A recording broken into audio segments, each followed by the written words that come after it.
آپ دیکھ رہے ہیں مسائل کا حل چینل۔ من عمل عملا لیس علیہ امرنا فہو رد، صدق اللہ العظیم۔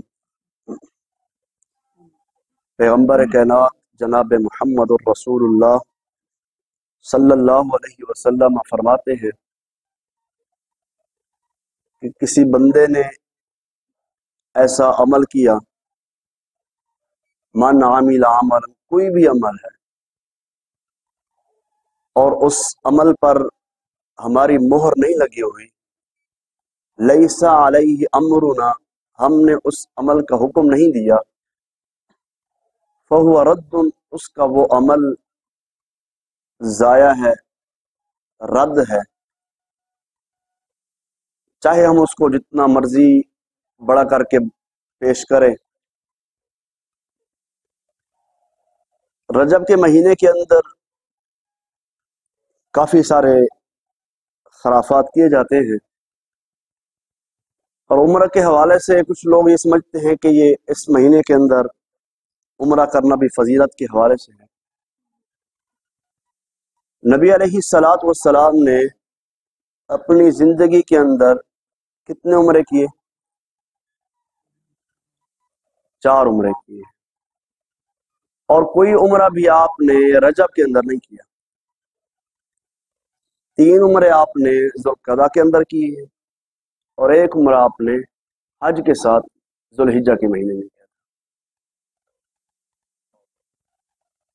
سیدنا ثابت رضی اللہ تعالیٰ عنہ فرماتے ہیں، ایک شخص آیا نبی علیہ الصلاۃ والسلام کے پاس، اللہ کے نبی، میں نے نظر مانی ہے کہ ایک مقام ہے، وہاں پر میں اونٹ ذبح کروں گا۔ ایک مسئلہ یہ بھی سمجھ لیں کہ نظر ماننی چاہیے نہیں ماننی چاہیے۔ احادیث کی روح سے نظر نہیں ماننی چاہیے۔ اگر نظر مان لی ہے پھر اس کو پورا کرنا فرض ہے، لیکن نظر بھی ایسی ہو جو جائز ہو۔ اب ایک بندہ نظر مان لے کہ میں پیدل حج کرنے جاؤں گا، اور ایک بندہ اگر نظر مان لے کہ میرا کام ہو جائے میں دھوپ میں کھڑا ہو جاؤں گا، ایک بندہ نظر مان لے اگر میرا کام ہو گیا میں فلاں بندے کو مار ڈالوں گا، یہ غلط نظر ہے نا۔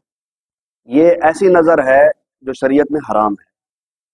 ہاں، نظر بندہ ایسی مان سکتا ہے کہ اگر میرا کام ہو گیا تو میں روزے رکھوں گا، میں کھانا کھلاؤں گا اتنے لوگوں کو، میں نوافل ادا کروں گا، مطلب ایسی نظر مانے جو شریعت کے اندر جائز ہو۔ شخص نے کہا، اللہ کے نبی، میں نے نظر مانی ہے میں اونٹ ذبح کروں گا بوانا مقام پر۔ تو نبی علیہ الصلوۃ والسلام پوچھتے ہیں، کیا وہاں پر زمانہ جہلیت میں کسی بت کی پوجا تو نہیں کی جاتی تھی؟ اللہ کے نبی، نہیں ایسا۔ پھر آپ پوچھتے ہیں، کیا وہاں پر میلے ٹھیلے تو نہیں لگتے تھے؟ اللہ کے نبی، ایسا بھی نہیں ہے۔ تو آپ نے کہا پھر آپ اپنی نظر کو پورا کر سکتے ہیں۔ تو ہم نظر اس وقت مانتے ہیں، اللہ فرماتے ہیں کہ جب بندہ نظر مانتا ہے تو ہم کنجوس سے اس سے مال نکلوا لیتے ہیں۔ اگر اللہ رب العزت ہمارے معاملات آسان فرما دیتے ہیں تو بندے کو اللہ کی راہ میں خرچ بھی کرنا چاہیے، نوافل بھی پڑھنے چاہیے، روزے بھی رکھنے چاہیے، صدقہ خیرات بھی کرنا چاہیے۔ تو یہ نظر کے حوالے سے تھا۔ تو شریعت کے اندر نرمی ضرور ہے، شریعت کے اندر مرضی نہیں ہے۔ اتنا دین آسان ہے، یسر، دین آسان ہے۔ اور نبی علیہ الصلوۃ والسلام نے بھی فرمایا، یسروا ولا تعسروا، لوگوں کو آسانی کی طرف لے جاؤ، تنگی کی طرف لے نہ جاؤ، بشروا، لوگوں کو خوشخبریاں دو، ولا تنفروا، نفرت نہ دلاؤ، مطلب ایسے اعمال، ایسی سختی کر دو کہ لوگ دین کے قریب ہی نہ آئیں۔ مسئلہ صحیح بتانا ہے لیکن آسانی کے ساتھ، شریعت نے نرمی بتلائی ہے۔ اس لیے دین کے اندر آسانی ضرور ہے، ہمیں مرضی کرنے کی اجازت تو نہیں ہے۔ چھوٹے سے چھوٹا عمل اگر ہم کریں گے تو سنت کے مطابق کریں گے۔ اللہ ہمیں چھوٹے اور بڑے اعمال کرنے کی توفیق عطا فرمائے۔ وآخر دعوانا ان الحمد للہ رب العالمین۔